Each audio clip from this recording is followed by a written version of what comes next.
Bowling with the Fef. I encourage you to get Fef. Your bowling stories. For all things the game of bowling. Every week. Helping bowlers. The hand collapses down. Live. And I'm going to try to bowl the best I can. 2,000 subscribers. 2,000 subscribers. I want to challenge Chad Nelson. Tom Corbett. Jason Belmonte. Let's do this. This is Bowling with the Fef. Well, good Wednesday evening, everyone. Welcome to another episode of Bowling with the Fef, a platform for you to share your unique bowling story live on our YouTube channel. This is a very special show because not only do you get to hear the story of Melanie McDaniel, her exploits in college coaching, her time on the PWBA tour, and all the other great stuff that makes Melanie Melanie, but we also have a bonus guest. We've got Chris Pulliam, who you may know as the founder of Bowl Forward and the creator of the wildly popular BowlTV chat group on Facebook. Chris is joining us from Las Vegas. Thank you so much for being here tonight, Chris. How are you? I'm great. Thank you so much for having me. Yeah, let's get to the heart of the matter. Bowl Forward is making some changes, and you recently put out a news release about this. We spoke about Bowl Forward at the Twin Cities Open last year, but since then, the PWBA has made a couple changes, and that's kind of where this stems from, right? That's right. Obviously everyone's heard at this point that the PWBA made changes to the structure of the tour for this season. And one of those changes involved removing the membership that they had previously. So there are no more member cards for this season. And that was one of the requirements tied to the Future Stars Award that Bowl Forward is running for the first time this season. And we looked at it as an opportunity, actually, to make, since we had to restructure the award, it allowed us to make changes that expand the number of people who are eligible for the award. So what we have done, we've kind of mirrored how the PWBA looks at who would be eligible for Rookie of the Year award, which means that if you're bowling on the tour, but you have not bowled if you've bowled fewer than 8 national tour stops, and if you have not bowled more than 2 national tour stops in any season, then you are eligible for this award. The award, of course, we're giving out 3 prizes this season. So there will be a $1,500 award and 2 $500 awards that we'll be handing out. And I've got an incredible committee that's going to be making decisions here. We've got Hall of Famers and Carolyn Doran-Ballard, Linda Barnes, Deandra Beatty. We've got the incredibly talented Felicia Wong. We've got Kayla Vandy, who's a fantastic person, also obviously very involved in collegiate coaching, and former Rookie of the Year, Hope Gramley, who are going to be looking at these applications and deciding who to hand this money out to. So we're super excited about these changes and hope that this brings in more people who want to submit their applications and maybe get some help with entry fees this season. Yeah. Wow. That's a lot of information, more information than I bargained for. So let's start with this. Has there been a reaction? Have people let you know how they feel about these changes and what it means for them?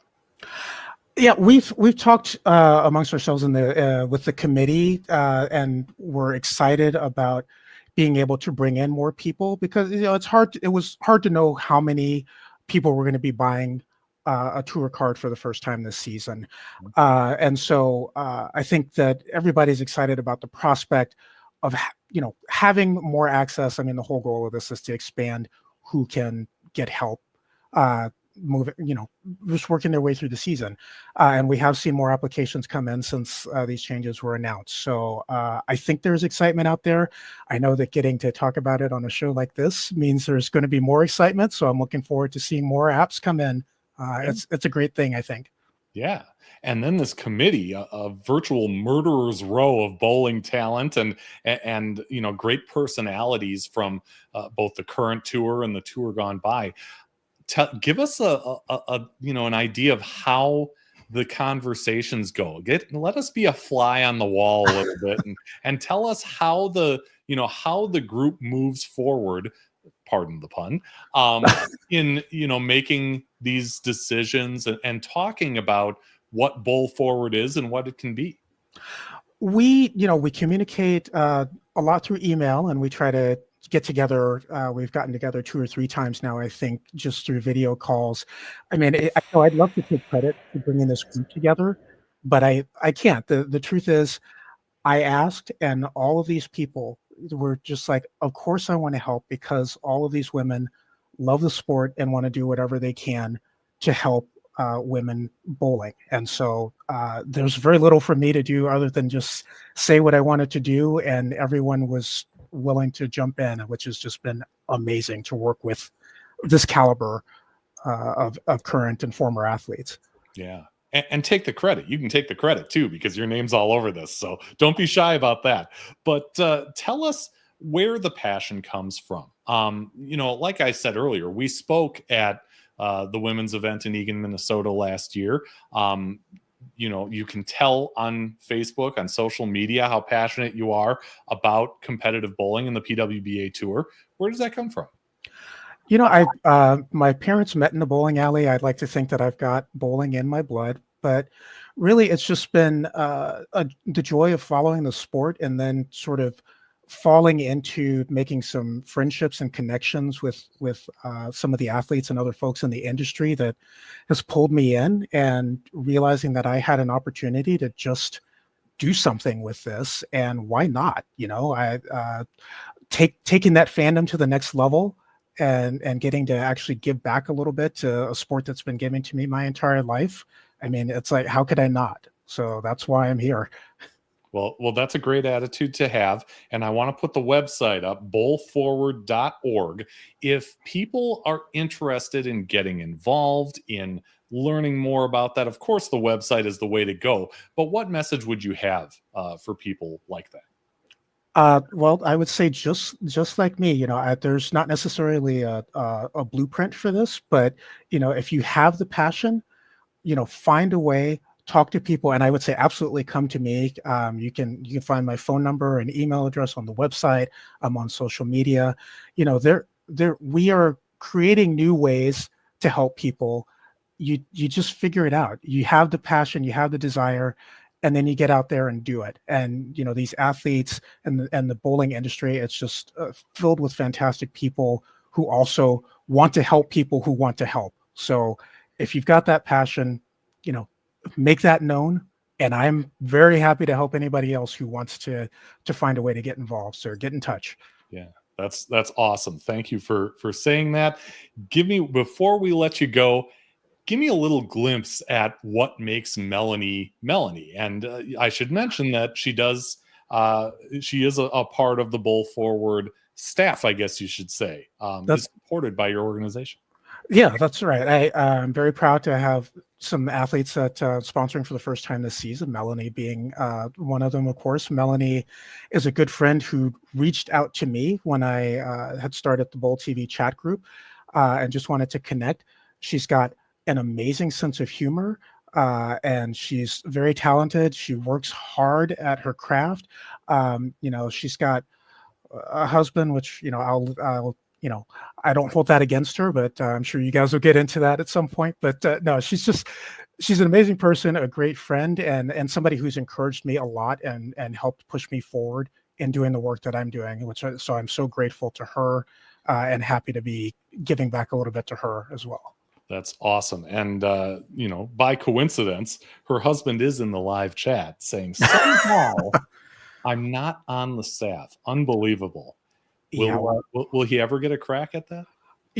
I'm sure that there will be opportunities. I will look at the merits of the situation and make a decision based on that. So we'll look at that. We'll evaluate that.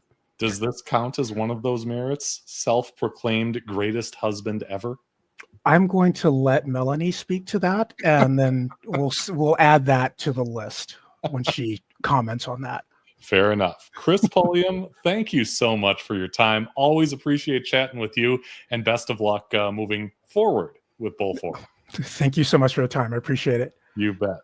And that was Chris Pulliam getting us up to speed on Bowl Forward. Just a great effort that he started up last year. And seriously hope he has great success with that, because it's really cool what he's doing. Check out the other interview I did with him from last year for more information on Bowl Forward. Hosan says, first time I make it on time. He says, how come I don't get the invite? Well, if you have the notification bell checked and then hit it again to get to the drop down and hit all, and that should notify you every time I put a video up or go live. And Ryan, the same goes for you. That should work for you as you move forward here in Bowling with the FEF land, because I'd love for you to be notified. That's great for me too. And everybody, if you wouldn't mind, hit the subscribe button, like this video. It does help me get this out to more people and make our community a little bigger and a little more inclusive. So there is some PBA action going on right now, and I want to get into the 2025 PBA Mike Albee Nevada Classic. This is after the first block of 6 games. Ethan Fiore, who had some success in the last tournament, the Missouri Classic, is up in front of everybody at plus 316. You got Tom Smallwood in the second place spot right now. Andrew Anderson, Chris Prather behind them. The two-time champ in 2025, EJ Tackett at plus 242, Alec Keplinger, Jason Sterner, Bailey Maverick, and Tim Foy Jr., who has already made 2 shows this year, is in the 9th spot. So lots of action yet to come. That is moving on to that second block later on tonight out west in Nevada. As far as tour champions, of course, the more things change, the more they stay exactly the same. EJ Tackett winning again in Missouri. He defeated Dom Barrett 238-202 to take his second title of the tour season. The Roth-Holman doubles was at the beginning of the month in Vernon Hills, Illinois. That recorded telecast will be on this Sunday at noon Wisconsin time. Jason Belmonte and Bill O'Neill are the top seeded pair in that 5-team stepladder. Well, Bowling with the FEF wouldn't be what it is without our valued sponsors. Let me talk about them. Jerry's Score More Bowling Supply inside Wagner's Lanes, right here in Eau Claire, Wisconsin. If you need bowling advice, bowling products, if you need it, Jerry's got it. You can reach him at 715-559-1822. And he will get you all set up. Also, Visionary Video Hub, video with impact. If you need live streaming, video production, voiceover podcasting, Visionary Video Hub is the place. You can find out more at visionaryvideohub.com.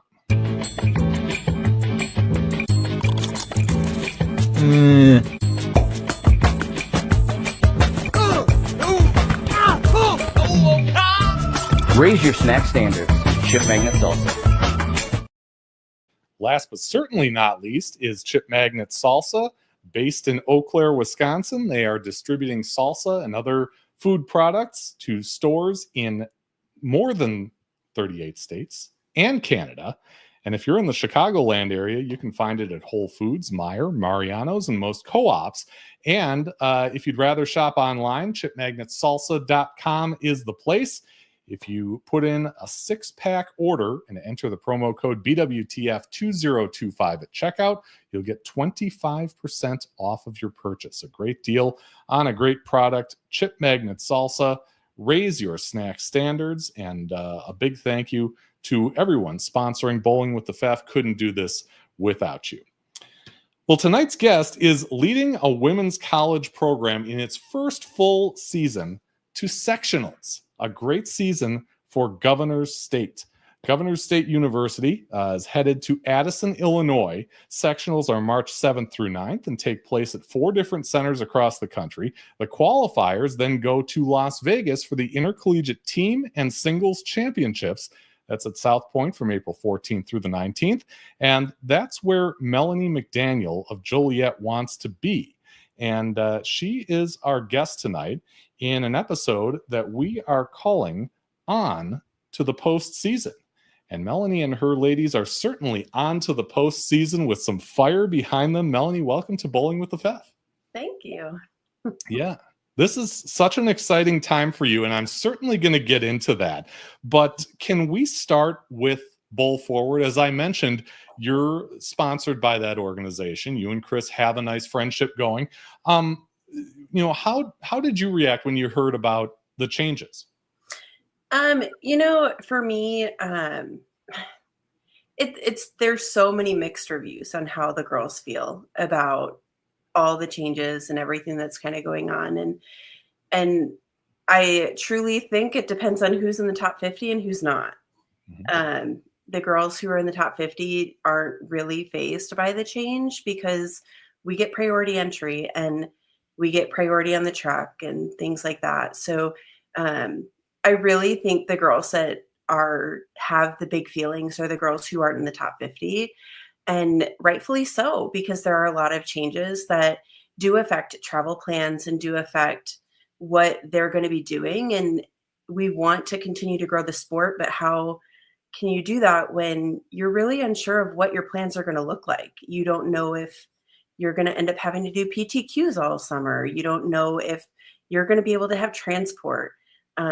Those are really all big things that are really big factors because we aren't strictly in one area of the country this year. We do go to both coasts. We go to Vegas and we go to Rochester. And I think that it really makes a big difference on planning, especially for me. I'm someone that drives. I was listening to BowlTV earlier and they were giving Tom a hard time about driving and the miles he puts on his car. And that's me. Like I'm the driver and everyone knows that. And I've taken so many people's equipment, but I'm not driving much this year. I'm flying more. And I am really grateful to be in that top 50 where I know that I get priority in my stuff on the truck.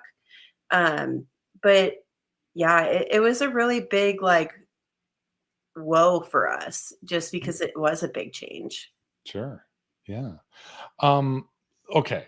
Let's get into Governors State. Governors, as we know, is not a state, but this program is doing so well, I'm willing to kind of brush that aside. What is it like to take this team, almost brand new, just a semester behind your belt, and put together this campaign that has led you to sectionals in your first full season? Yeah, it's been really rewarding. Building a program from the ground up is probably one of the most challenging things I've ever done.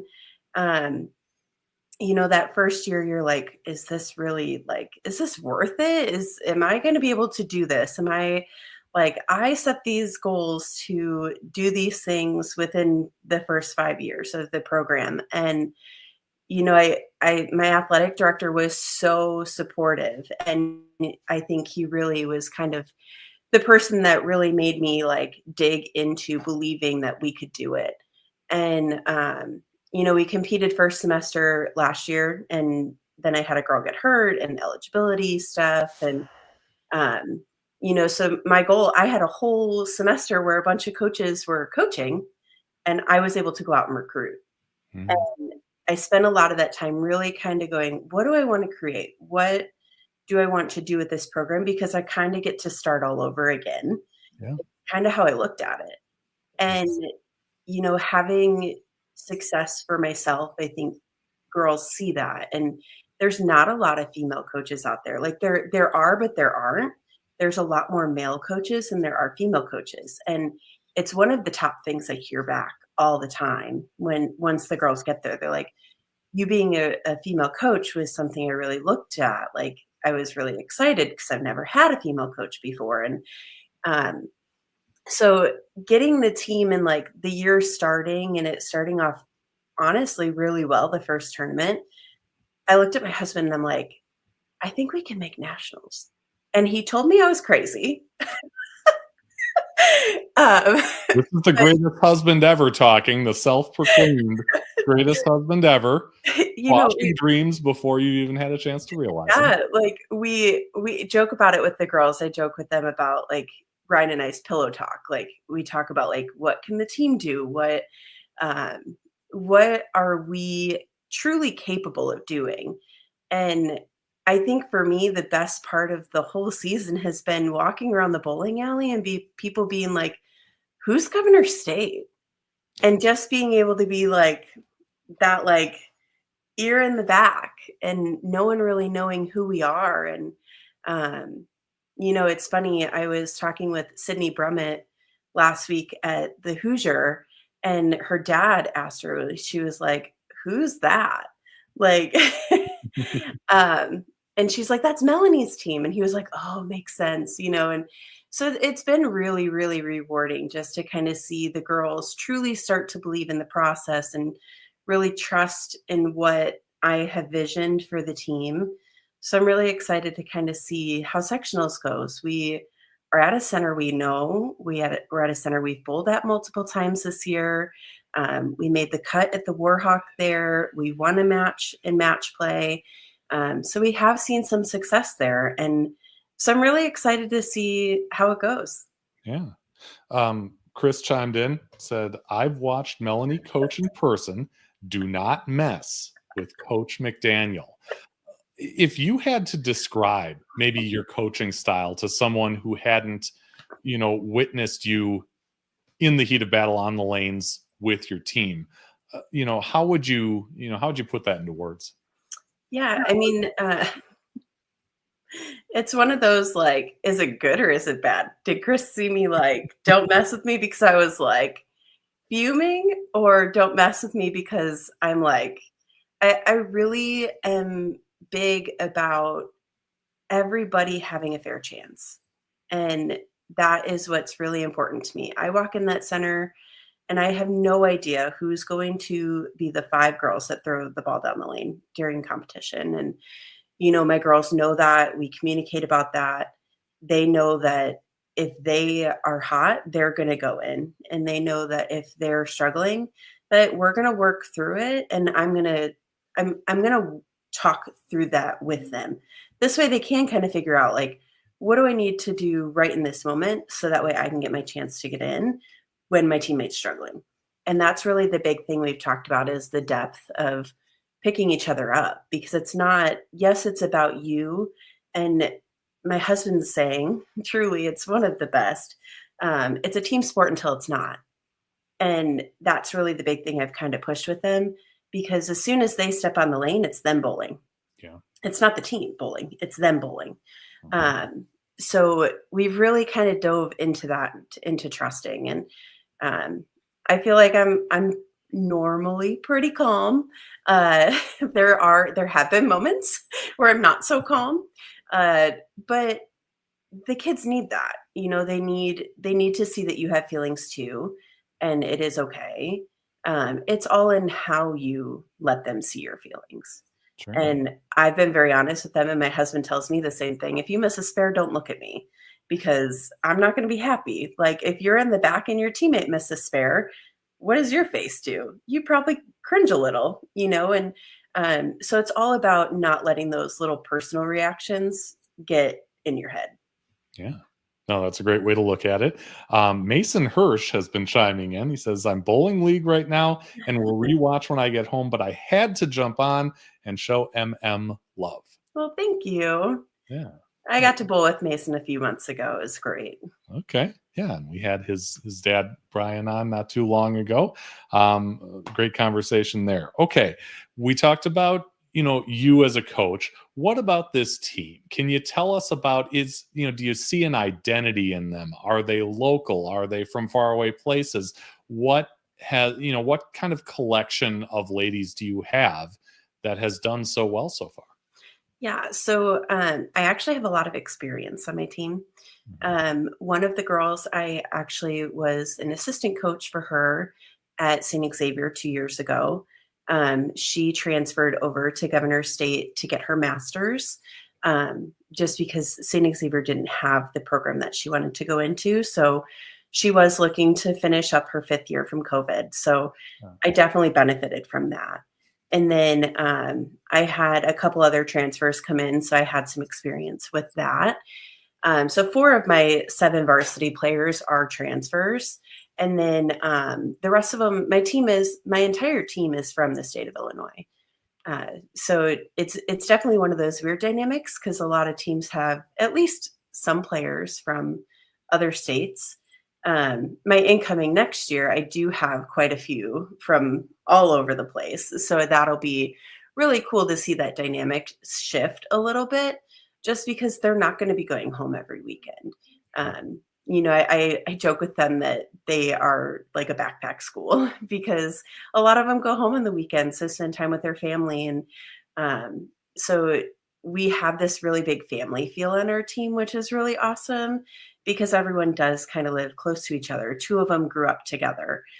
They went to I don't think they went to high school together, but they competed against each other in conference. And so they've all known each other for a really long time, which sometimes is good, sometimes it's not. Girls are going to be girls. There's always going to be something going on. But I'm really excited to see kind of the dynamic shift next year with having a little more different parts of the country on the team. Yeah. We got a glimpse of you guys on the BowlTV announcement, the selection show, if you will, the sectionals announcement. What was that like? I mean, did that kind of, bring it home a little bit that, hey, we're one of the top teams in the nation and, we're well on our way to, to reaching our goals here? Yeah. And it's funny. I don't even think it was that. I think it was the Hoosier that really kind of like made me realize how good this team really can be. And, I've always believed it. And like I said, I said that right from the beginning of the season. But when you see that success and the hard work, like really come together, the sectional show, and it's probably not the best way to look at it, but, I looked at it and went, even if we do bad at the Hoosier, we're still making sectionals. So it was like once you hit a certain point in the season, you're going to make it. Sure. So the Hoosier, after the first game we were in first, we shot 11-24 or something like that. And I was like, whoa, we just shot 11. We just shot our school record. We just beat our school record at the Hoosier. Like, this is like the US Open of college bowling. And, we didn't fall past 6th place until the last set. We really struggled jumping from the high end to the low end in the center on day 2 for the second pattern. But to be in the top 6 almost the entire length of the tournament, like that's where it really kind of sunk in when it was like, wow, this is really happening. Yeah, that's awesome. How about preparation? I mean, you've got some time between the Hoosier and when you knew you were going to be in sectionals until, we actually get to Addison, 2 sectionals. How do you spend that time? How do you prepare these ladies to be their best when they get there? Yeah, I mean, we really haven't made much change into what we're doing, besides maybe adding a little bit more spare practice. We typically were doing 1 day a week of like full spare practice the entire day. But I'm starting to add it into every single day, just working on drills with spare practice. But we're also working on fine-tuning those little areas where each one of them kind of struggle. So like yesterday, for example, I put pylons out on the lanes, and the girls like hate when I put pylons out on the lanes because it's hard, it's challenging, and it makes them think. But it makes you really kind of see the line and the vision and draw it out. And I have a couple players who really struggle by the gutter, but they're really good playing third arrow. But you got to be able to play the gutter sometimes. And the last couple years, it's been in play. So we're gonna kind of shift them to get there. So just those little tiny things and looking back at past patterns and seeing if there's a pattern that goes with them, but you just never know. Nick does an amazing job when he creates patterns. So really, in most cases, in these patterns that he creates for sectionals, you typically can play in multiple areas of the lanes. It's just really kind of what you follow is going to be the big factor. Sure. Yeah.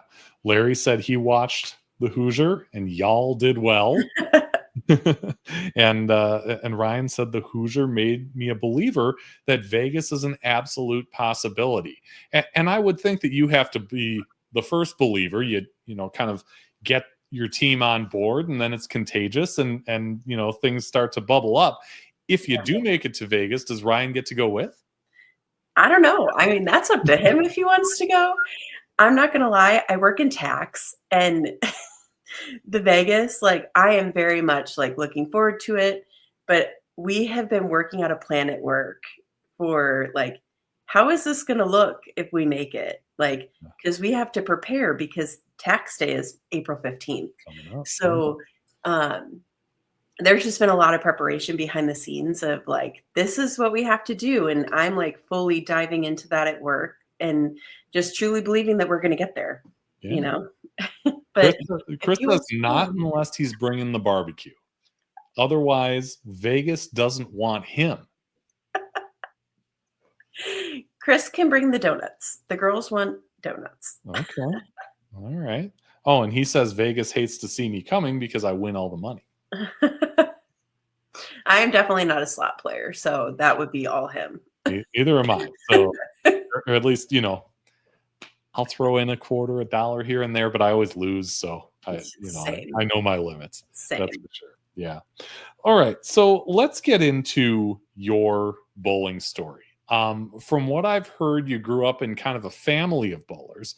Tell me about where you grew up and how the sport of bowling was either introduced to you or you found it. Yeah. So my whole family are bowlers. My mom and my dad, they grew up, I don't know if they grew up bowling, but, you know, La Salle, Peru is where I grew up. I grew up in Peru. There's not a lot to do there. So my dad was in the Navy and he got stationed there for recruiting. And so I'm assuming that they might have picked up bowling. I honestly don't even know if they bowled before that. But so with them being in the bowling alley, my dad was a manager after he retired from the Navy. My mom worked at the bowling alley. She still currently works there on nights and weekends. My sisters bowl youth leagues. So basically, ever since I was in the womb, I've been in a bowling alley. My mom said that when I was younger and my sisters were bowling league, I like begged to want to bowl all the time. So I did start at a really young age. I started, I think it was around 2 or 3 when I started pushing the ball down the lane. They didn't really have the ramps back in the early 90s. So, you know, I was literally up there pushing it. I wish I had like videos or pictures, but, you know, so I joined the Saturday Youth League and I did that for a long time. And, you know, I went through that weird phase of I wanted to play softball and I didn't want to go to Saturday Youth League because all my friends were talking about the cartoons on Saturday morning. And I wanted to watch those and not go to bowling. And it wasn't really till middle school that I really kind of like went, oh, I really want to do this. You know, they had the Pepsi tournament, but I didn't know much about like the other like big crazy youth tours or anything like that were kind of starting to pick up around that time. It was my sophomore or junior year in high school that I found the youth leaders with Patty Maurerman. And my best friend and we had just gotten our license and I was like, Mom, can I drive to Bloomington to go bowl this state tournament? And she thought it was crazy. But my best friend, Zach, and I, we went down there with a couple other people and we bowled that. And that I actually met Kim Terrell and Deandra at that event. And I also had met AJ Johnson there. So I was in middle school, or in high school. So I think he was in middle school when I had met him. And that was kind of the start of like the crazy bowling every weekend, taking my sister's car to drive all these tournaments. And I got invited to go to Amsterdam in 2005 for People to People. And my dad was like, look, you have to choose between getting a new car or going to Amsterdam to bowl. And it was a no-brainer for me. I was like, I'm going to Amsterdam. Like, this is an experience, a once in a lifetime thing. And that's when I really kind of went, okay, I want to bowl competitively. I want to go to college for bowling. And, it wasn't one of those like big known things for scholarships at that point, but I knew about Nebraska. I knew about a couple of the other big programs. So I didn't look at many schools. I looked at Maryland Eastern Shore. I looked at Nebraska. And then one of my friends that I met through high school bowling mentioned that she went to a tour at Alabama A&M. And I was like, She's like, they offer a really good scholarship. Like, you should look into it. So I reached out to Jeff McCorvey and was like, hey, like, what's this all about? Like, tell me about your program. And the rest was history. I remember going on my visit with my dad and just instantly falling in love with the campus in the South and with Jeff. And I just knew that it was going to be such a great fit. And it's the rest is history from there. Yeah. So now let's back up to the part about your hometown, because Hosan, came on and said Peru. He was thinking it was the country Peru, but your hometown is in Illinois. Right? Yes. And give us some, a little Cliff's notes on the geography. You're south of Chicago, correct? Yeah. So the easiest way to look at it is if you're looking at a map of Illinois with the interstates. There is a nice big T in the middle of the state that Interstate 80 and Route 39 intersect. It is right on that T. Okay.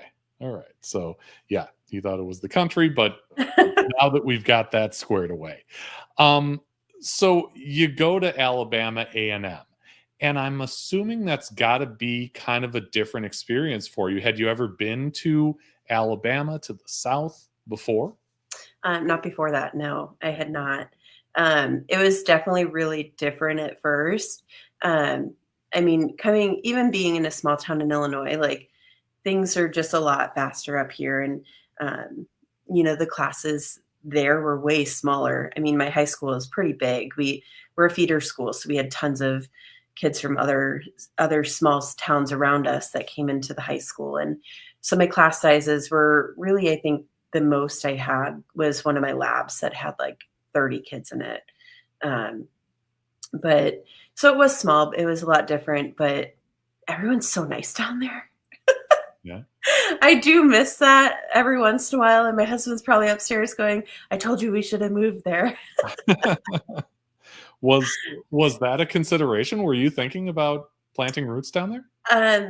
Before I met Ryan, I had definitely considered it. Yeah.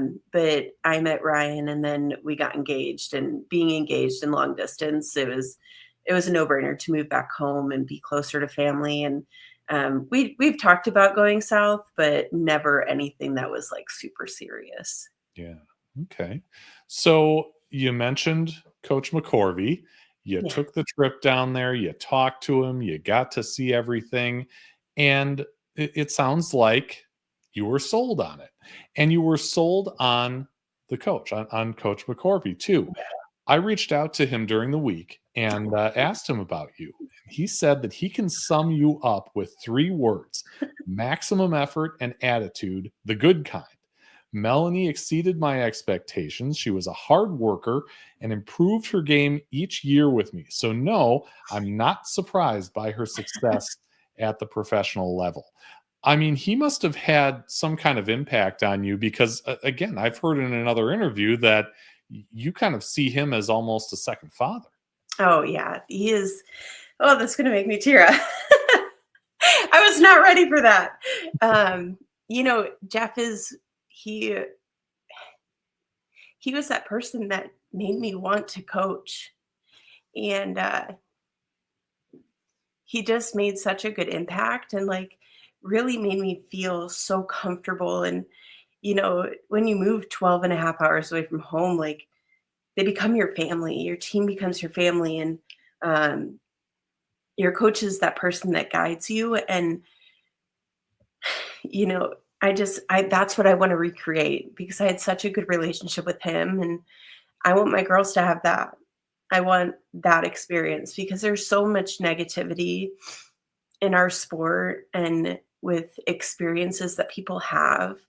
And knowing that I got so lucky to have such a great coach, I want my girls and anybody that I coach to have that experience too. Yeah. What was that team like that you became a part of when you went down there? Yeah, I mean, so when I started, not the year before, but I think it was 2 years prior, they had actually gotten second at NCAA national championships. So having that experience and guidance from Alex and from Stephanie coming in as a freshman, and I don't know what Jeff told them. We had a really good incoming class. Myself and Adeline Pointer and Jasmine, we were kind of like those three quote unquote powerhouses that came into the team to kind of help guide us. And Addie ended up making Junior Team USA for 2 years. And so we had really great strength on our team. But the guidance from having girls who wanted to stay, and we had one as a grad assistant 1 year, one as a grad assistant a different year. It really just kind of showed how much they cared and how much they really wanted to see the teams continue to be successful. And, Coach McCorvey always did like barbecues at his house, and he lived on a lake. So we always went on the boat and we did camp. He always did camping. I am not a camper at all. It's funny. I was talking about camping today at work with someone, and I'm like, no, like I'm a glamper. Like, get me a hotel, like give me a bed. Great. No, he really challenged us and brought us outside of our comfort zone a lot. And, even when we traveled, like we never ate normal food. We always went to these random places. And I remember going to New Orleans one year and I had oysters, and I'm like, oysters, like that's so gross. But we just all kind of like believed and trusted into what he brought to the team. Yeah. And that doesn't happen on every team. So, you can see where that success comes from, again, starting with him and then kind of flowing through you and onto the lanes. You had a very successful collegiate career. I mean, 3 All-American awards, SWAC Bowler of the Year in 2012. How do you think your game grew as you went through those years of college? Yeah, I mean, I think a huge success that I don't necessarily even like ever think about. The school actually got a bowling alley on campus. I think it was my junior year. And it had a gym attached to it. And that's really where I kind of fell in love with fitness, really working on myself and focusing on practicing. And when you have the accessibility there all the time, and I was student teaching. I went to school to be a teacher, but I had everything accessible so close that I could go do it whenever. I could go practice or work out whenever I wanted to. So if I wanted to get into the bowling alley at 5 o'clock in the morning, I could get into the bowling alley at 5 o'clock in the morning. And the people that were there on campus that worked in that facility were great. And I think it helped us as a team being able to kind of keep each other accountable, of being able to go practice whenever we wanted to, in addition to team practice. I can say easily I spent probably 10 additional hours a week on top of regular practice time, just on the lanes and practicing. And, Jeff is an owner of many, many pro shops in the South. I don't even know how many he has now, but having the accessibility of the pro shop and getting equipment drilled whenever was needed. We were sponsored by Ebonite. So, I had thrown those bowling balls pretty much my entire career. And, so it was just having that accessibility and being able to get anything I needed to be successful with him being my coach. really was a huge part of it. Yeah. You said that he made you want to coach. Was there a time in college where you said, yep, PWBA is the next step for me? So funny enough, the PWBA wasn't even in existence when I was in college. It was in like the down years of it. So I did go bowl the US Open. That was one that I really like. That's like the big tournament for everybody, right? Like everyone wants to win a US Open. So I worked really hard. I even went to summer school. I remember driving one year from Alabama to Dallas and my car breaking down in the middle of the heat. Like it was horrible. It was like 110 degrees outside. But I just, every tournament that I could get to, I wanted to go bowl it. So it didn't matter where it was in the country. I was making my way to it. Okay. Chris has kind of a question in jest here. What's it like having your own huge fan base? And do you have any opportunities to bowl with fans coming up soon? Asking for a friend. I think we can assume we know who the friend is. I don't know who the friend is at all, but come on, it's got to be Chris. It's really funny. I don't really think I have this huge fan base, but after having a conversation with Jillian Martin's dad, it really kind of made me like step back and look around for a little bit and realize how many people truly do support me. But I'd never realized it truly. Still to this day, there's days where I'm like, I don't have fans. And my husband jokes about me having fans all the time. But there are some opportunities coming up. One of them being with Bowl Forward. Chris is hosting something coming up soon. So I don't know if I can share all those details, but there is something coming there.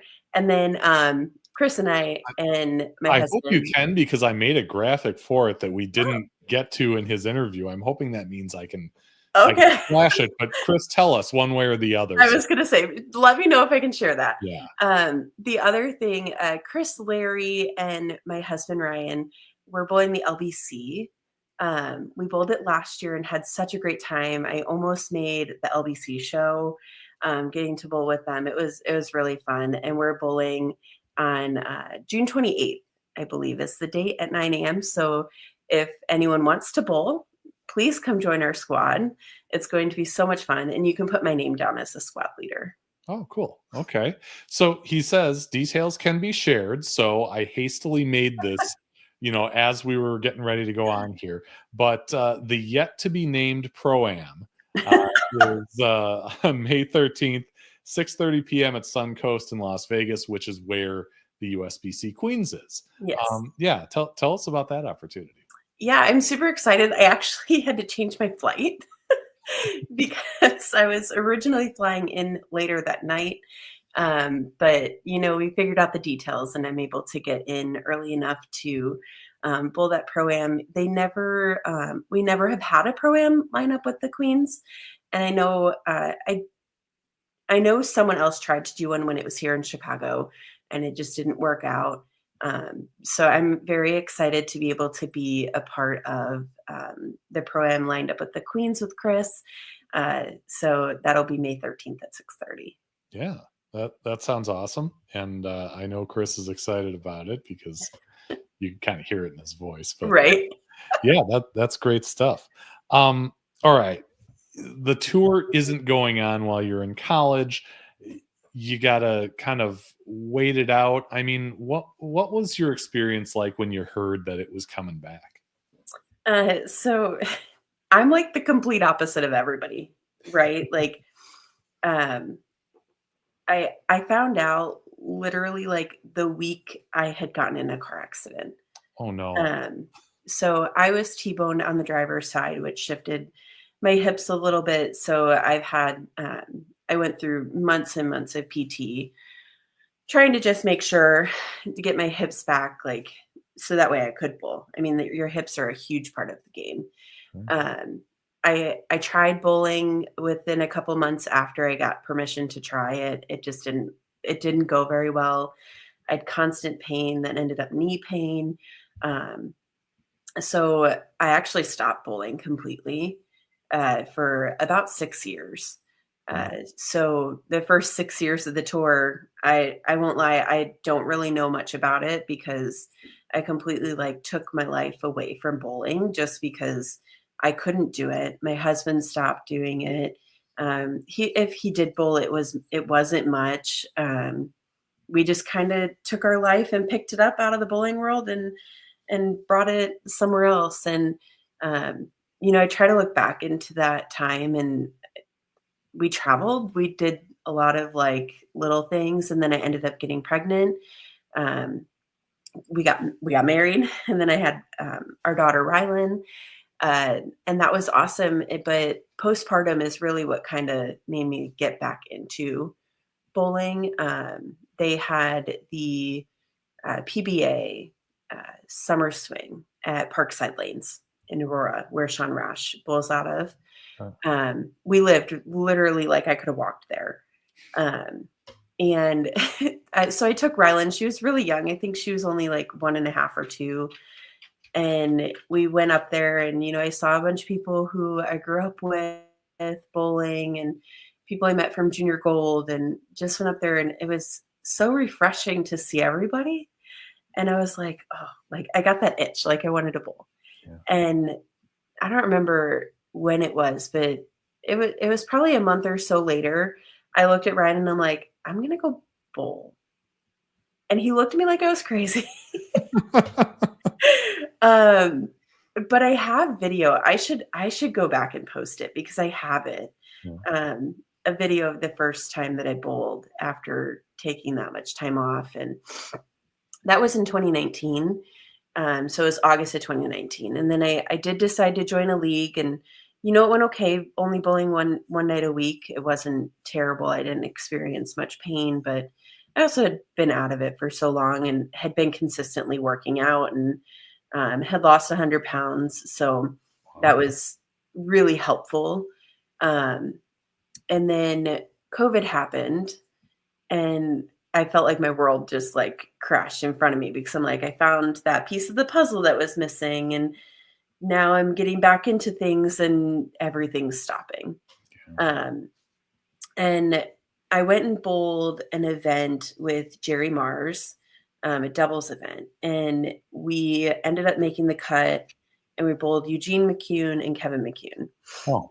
And it happened you had the easy side of the bracket. Right. It happened to be the same week that the tour had started back up, but had all the restrictions, which I was super aware of it because I had looked at starting bowling the tour that year. And Eugene looked at me and he goes, "Why are you not bowling?" And that's when I went, am I good enough to go out there? I'm Eugene McCune just said that to me. Does he really think I could do this? At first I was I think he's crazy, but it really kind of made me have some belief in myself that just because I was out of it for so long doesn't mean that I can't walk back into it and be super successful still. And, my husband had doubts. I think everyone did. We decided to list our house and sell it because the market was really good. So that delayed a little bit of time just because we couldn't find a house. I didn't have anywhere to live. So it was traveling really wasn't the best idea. So I started, my first event was in Smyrna, Tennessee, in 2021. I bowled that, and then the one in Kentucky right after. And I missed the cut in Tennessee by 20 or 30 pins. And then I made the cut at the second event that I bowled. And it was really cool just to see all that hard work and everything that you put into it. And be whoa, I'm competing against the best ladies in the world. And I just made the cut. This is really cool. And I definitely let it get to me. And I really struggled on day 2. Because the pace changed so much. I mean, you go from having 5 or 6 people on your pair to having 3. And it's how do you adjust when you have never had to deal with that before? That was a little overwhelming. But yeah. Wow. I got to say, this is one of the most lively live chats we've ever had. I guarantee I know one of the comments. Oh my gosh. Can we get into this though? Because Rocky Harrison has been a great supporter of the show from the start. He says, "Smile it up, Melanie. You have a lot of fanboys." And Ryan says, "Too many fanboys." He said something upstairs. I heard him, but I don't know what he said. So we're just going to leave it at that. But that was not the comment I was expecting. And I'll bring it up because everyone talks about it. Okay. So I mentioned how I missed the cut at the first event that I bowled. And the big joke that I'm sure you've seen it on Facebook, don't forget your shoes.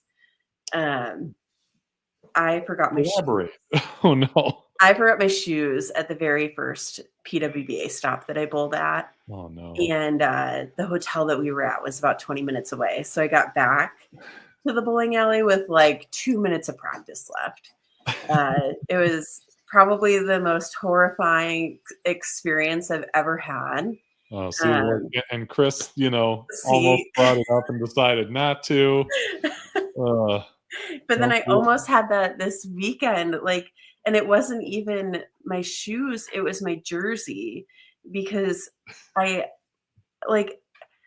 have such little amount of things now because I just changed brands. Before I left this weekend, I had 2 jerseys. So it was like, normally I pack a ton of extra stuff, and we got like halfway to Michigan for the regional, and I looked at Ryan, I go, did I pack my jersey? And thankfully I needed gas. I ended up pulling over and checked because I was so nervous because of what happened with the shoes. It was like PTSD. Wow. How does that happen? So long story short, we stayed at a hotel that just wasn't that great. Okay. I looked at the reviews, I looked at pictures, but then when we got there, it really wasn't that great. We probably should have just stayed somewhere else. We probably should have gone and asked for a refund, but we didn't. And, I just had that fear, what if someone breaks into my car? Okay. My bowling shoes are in there. I need those. Yeah. So I went and grabbed my backpack and I put it by the door. And when we left in the morning, just didn't even think about it because it was behind the door. It wasn't in front of the door. So now I always put the backpack right by where the door opens. Okay. So if I go to open the door, the backpack's moving with it. If it makes you feel any better, I just live streamed a little tournament over this past weekend, and I forgot one of my 2 tripods. Oh. Yeah. See, things happen. Yeah. It made me rush my setup and couldn't include a couple things that I wanted to, but it happens. People are human. Exactly. All right. So you mentioned Jerry Mars, who I also reached out to. Oh, gosh.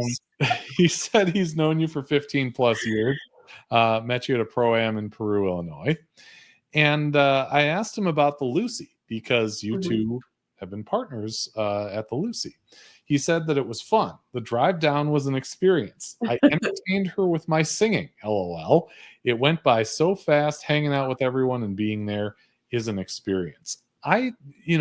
That's an experience that I'll obviously never know because I'm just not that good. But what's it like? I mean, everybody's there, right? Yeah. The Lucy is one of those tournaments that means a lot to me. My grandmother passed away from breast cancer. My mom is a breast cancer survivor. So it's always been one of those, once I found out about it, it was I have to bowl this event. This is a big deal. And being able to bowl it with someone who I've known forever for the first time, it just kind of helped with that nerve. And I lied. I did not bowl with him for the first time I bowled. I bowled with Brian Valena. But being more competitive and really wanting to go out there and have a chance to win. Not that I didn't want to win with Brian, but the experience level is just so much different, right? The first year it's whoa, that's Kyle Troop. Whoa, that's Jason Belmonte. Like, you're bowling against these people. And it doesn't, like, now that I've been bowling longer, that we're all human. We're just people. Like, but the first time you do it and you've never like met them or talked to them, it is a little overwhelming. It's very like, you go, whoa, I've seen them bowl on TV. That's really cool. But now I go there and I'm like, they're no different than me. We're just people. We're living our lives. We're out here doing what we love. We're sharing the sport. We're getting to do the pro-am. Like, there's just so much good about that specific event, that everyone's just wanting to give back. And that's really what it's about. Sure. Another thing he mentioned is that Mel won't let you touch her score sheet. LOL. She has to have one person's handwriting, hers.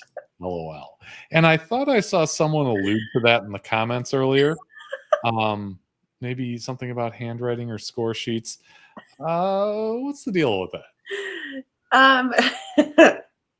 So it's so funny. On the women's tour, I'm known as like, if I'm on your pair, everyone looks forward to it because I like doing the score sheets.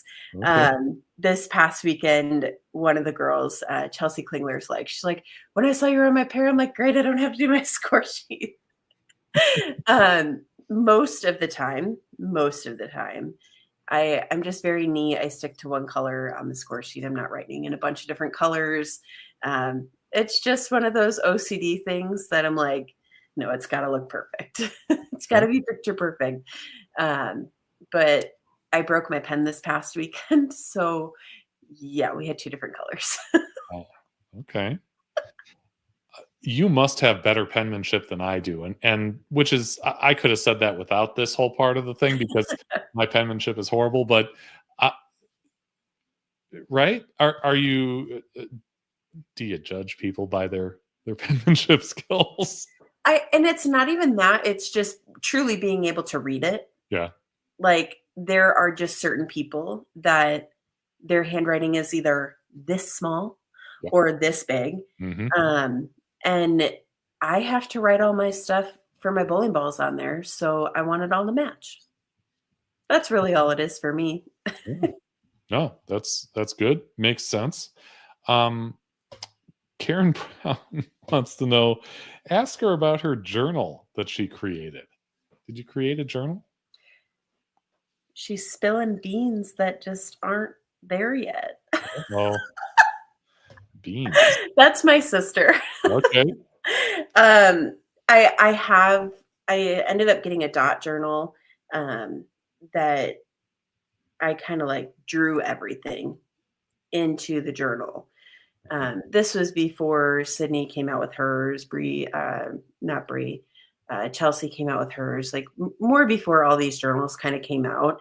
And I just drew it. Like, I literally just drew it out. I would sit before every event and I would sit there and I would draw every little square for every single frame.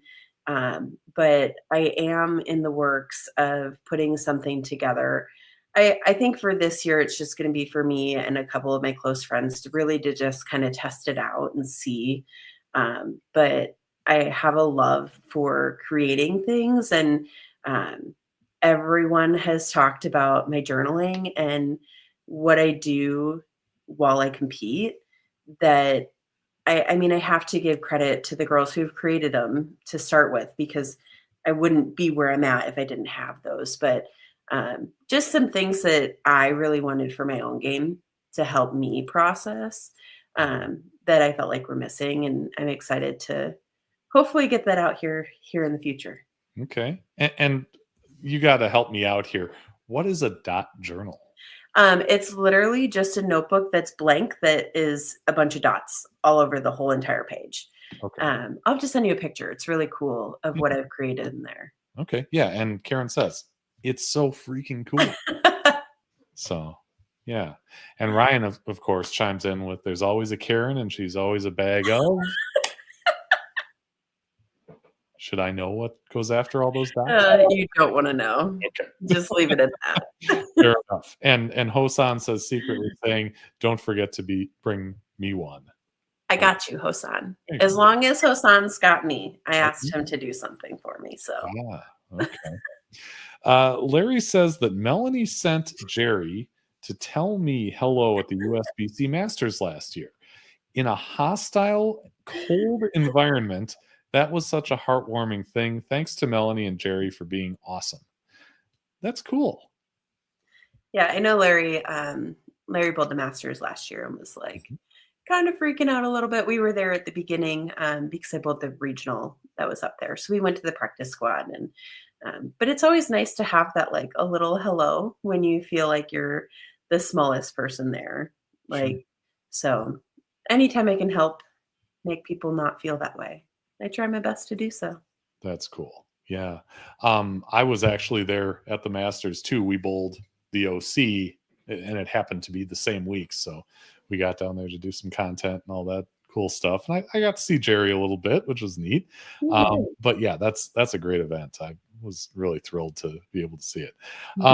Okay. So Fran wants to know, willing to share that journal out, or is that a personal thing that's locked down?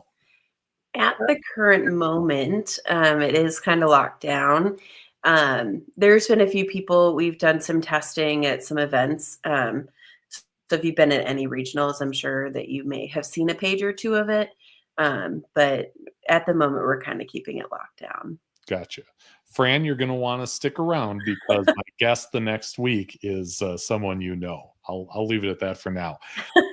Okay. So, he said, I met Fef last year at Suncoast. Yeah. We got to chat a little bit, and that was really neat. And yeah, did a few interviews and all that good stuff too. So that's good stuff. You may or may not know that one of the tournaments that I've been to a number of times is the Twin Cities Open, because it's really closest to me geographically. I'm about 9 minutes away. So when I put out the graphic and said, hey, Melanie's coming on the show, I got this from Brent Prentice. He said, genuine, wonderful person. She's always looking out for everyone else's needs. And that's a great way to kind of segue into something else I heard about you, which is inspirational phrases. Apparently you give them out at the beginning of each tournament. So I started this little thing, when you are new on tour, there's always there's always clicks. And I really struggled with that at first, and just not feeling like I really belonged. And they reached out to a bunch of the players just asking about like a welcoming committee. We had a lot of not complaints, but just feedback of like not feeling very welcome and like not wanting to come back because of those things. And that was something that really kind of stuck with me because I had felt it. And so I found these little cards on Amazon that are so cool. And they just open up like a little booklet, and they have inspirational quotes on the inside. And so basically before squad started, I would walk around, or I would stand and roll call and wait for everyone to go through, and they would be able to pick one. And it just became this really big thing. And then this past year I reached out to the company and just said, hey, like, this is what I'm doing. Would you be interested in sending me some? And they sent me like 900. So I have like tons of them. It's funny, this past weekend at the regional in Detroit, the girls had asked about it. And I'm really trying to work on my own mental game. And really, I'm working with a sports psychologist. And one of the things is really trying to figure out like getting in the zone before I bowl and compete. And one of those things that I felt like my brain was just so busy before I bowled that I didn't do it this weekend. And I feel like so many people were like, oh, like so heartbroken about it. But I know that I'm doing something that's best for my mental game at the current moment. And, I thought about it. I definitely am going to have the bag there. This way, if people want it, they can come up and grab one. and I can stand in roll call, and if people want to grab them in roll call, but I probably won't do as much walking around this season just because I have completely different goals this year, and I love doing it, but I need to be able to put myself first and my mental self first when it comes to reaching those goals. Yeah. You famously handed one to Liz Culkin during her Mic'd Up video. I sure did. She told me that she still has it in her bag. I jokingly on Saturday or Sunday when we were bowling, there was one on the ground, and I went, "Oh, there's one in the wild." I mean, they end up everywhere because everyone sticks them in their bag. Like, I know Bailey Delrose has hers in the back of her phone case, and a lot of them keep that first one they get because it's normally really good and inspirational, and it's just that reminder to keep going even during the hard days. Yeah. You'll have to ask Brent sometime what he used to put in my bowling bag when we were juniors.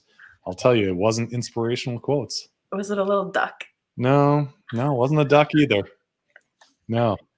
But the next time you go to Egan or talk to Brent, maybe he can answer that one for you. I'll have to send him a message. Yeah. What is this? Ryan's inspirational quotes would be, "You look like a bag of..." They're bad. They're bad. Bad. Okay. He's a bowler too. I mean, what should we know about his bowling? And is there an intersection there? Do you coach each other? Is there talk about bowling when you're at home and things like that? We do talk a lot about bowling. Oh gosh. He just said something upstairs again. No idea. It's really funny when you can just hear him like scream up there. We've talked way more the last couple months just with changes and things that I was really looking into doing with my bowling career. What did I want to do with it? And we talk a lot about ball motion and equipment and what do I need and what do I not need? Because I'm like, I want everything, he is very hard on me, which I have to at a point appreciate. There's a lot of in the moment time where I get so frustrated and I want to walk away, but I have to hear those hard things, right? Because it's only going to push me to make me better. And, this past week, and he said something and he's like, "I'm just going to make you mad." He's like, "You bowl better when you're mad." I think because someone was just bowling really slow next to me and it made me really, really infuriated.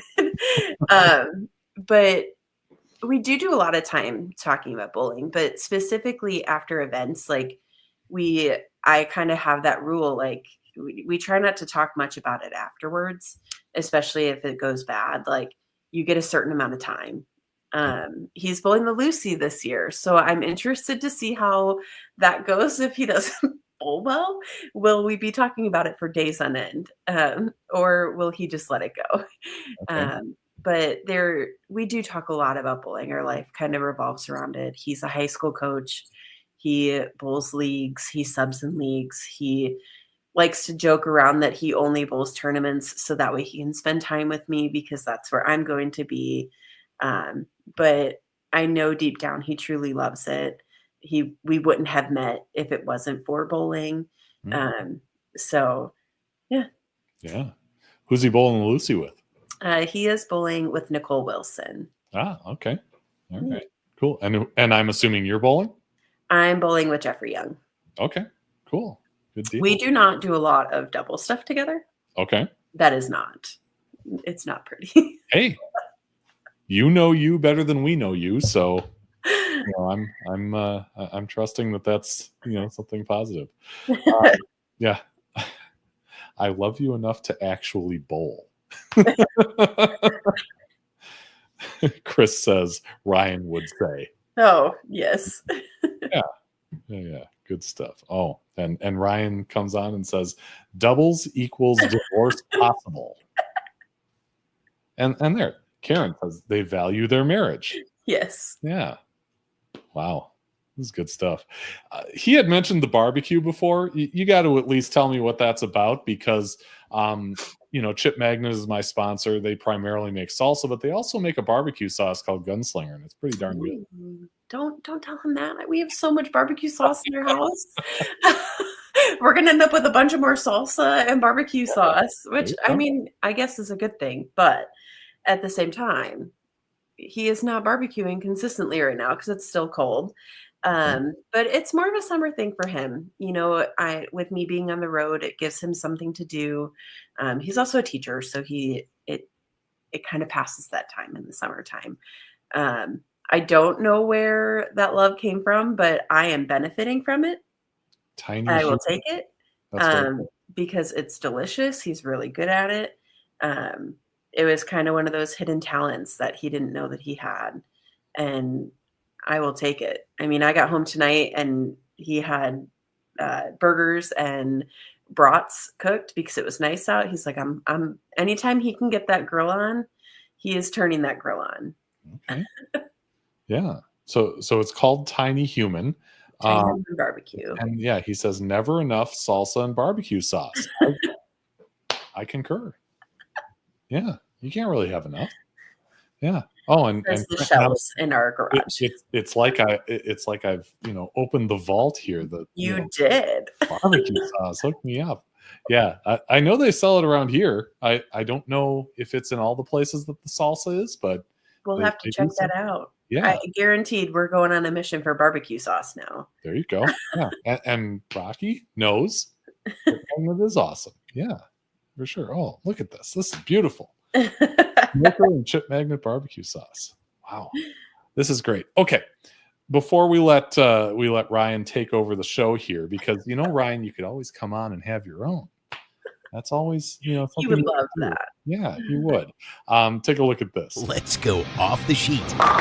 Challenge a bowler to appear on a future episode. I would like to challenge Will Madison. I would say Diana Zavulova. The Better Russo, Lauren Russo. We're looking for anyone who has a passion for the sport and a unique story to tell.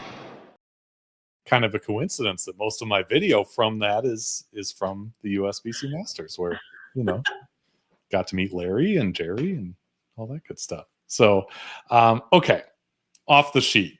You know what this is about. Passion for the sport, unique story to tell. Melanie, who would you like to challenge to be on a future episode of Bowling with the Fifth? I thought about this because I know about it. There's one bowler particularly that she's worked really hard on her game, and she's still young, still learning her craft and super involved. She is involved. I believe she's an ambassador for Bowl for Life with Chuck. And she just won her very first state title in Iowa. She was from where I grew up, and then her family moved to Iowa this year. And that's Lindy Deuce.